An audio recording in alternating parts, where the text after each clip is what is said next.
हमको साधु होना है, साधक होना है। अंदर से हमें सेवा भावी होना है, निश्चल होना है, प्रेमी होना है, क्योंकि यही आत्मगत गुण है।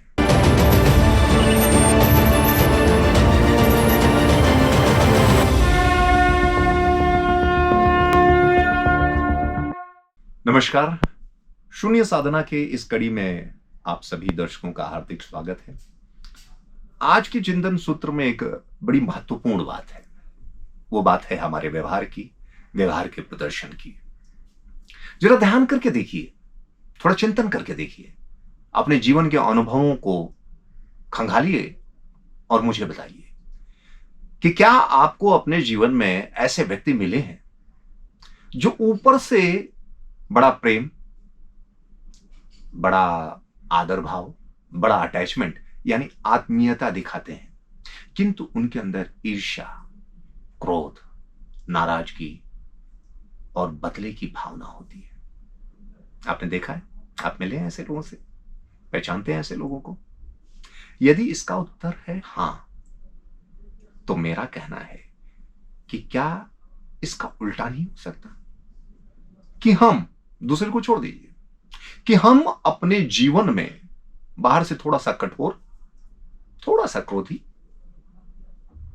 थोड़ा सा मतलब टफ, रफ टफ, या थोड़ा यूं कहें कि जटिल दिखाई दे, किंतु भीतर से एकदम सरल, एकदम शांत, एकदम सेवाभावी हो जाए।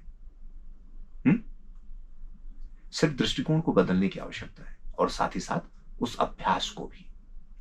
ये दृष्टिकोण अपनाने के बाद इस पर बहुत सारा अभ्यास करना पड़ेगा, तब जाके हम भीतर से सरल, निश्चल, शांत और सेवाभावी हो पाएंगे।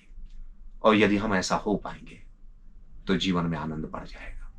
क्या है ना कि इस जीवन में कई बार हमको कठोर होना पड़ता है, कई बार हमको क्रोध दिखाने की आवश्यकता पड़ती है, कई बार I am not easily available, यानी कि लोगों को ये बताना पड़ता है कि भाई आई एम नॉट, मतलब आपके लिए, मतलब इतनी आसानी से आप हमको अपने वश में नहीं कर पाएंगे, आई एम नॉट सो इजी। लेकिन अंदर से आपको सरल रहना है, अंदर से आपको सेवाभावी रहना है, निश्चल रहना है। और यदि इसका अभ्यास सफल हो गया तो फिर क्या है, जीवन एक साधक के रूप में, एक सिद्ध पुरुष के रूप में बीतेगा। लेकिन हां, किसी भी परिकल्पना, किसी भी सोच पर जब हम बारंबार अभ्यास करते हैं तब जाकर हमको सिद्धि प्राप्त होती है। अब ये इस पर डिपेंड करता है, यानी इस पर निर्भर करता है कि हमको या आपको जीवन में क्या होना है, क्या पाना है, कैसे करना है। हमने कई फिल्में देखी होंगी, कई उपन्यास पढ़े होंगे, कहानियां पढ़ी होंगी, जिसमें नायक होता है, वो नायक के जो लक्षण होते हैं, उसकी बातचीत, उसकी चाल ढाल होती है, उससे उसके दुश्मन उसको ठीक से आंक नहीं पाते हैं और ऐन मौके पर वो पासा पलट देता है, बाजी पलट देता है। आपको भी अपने जीवन में इसी तरीके से होने की आवश्यकता है।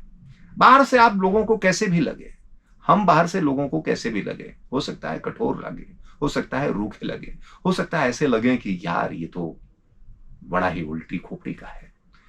अंदर से हमको साधु होना है, साधक होना है, अंदर से हमें सेवाभावी होना है, निश्चल होना है, प्रेमी होना है, क्योंकि यही आत्मगत गुण है, आत्मा की ये गुण है। और यदि हम ऐसा हो पाए तो शारीरिक और आत्मिक प्रगति निश्चित है, सफलता स्वयं आकर कदम चुमेगी।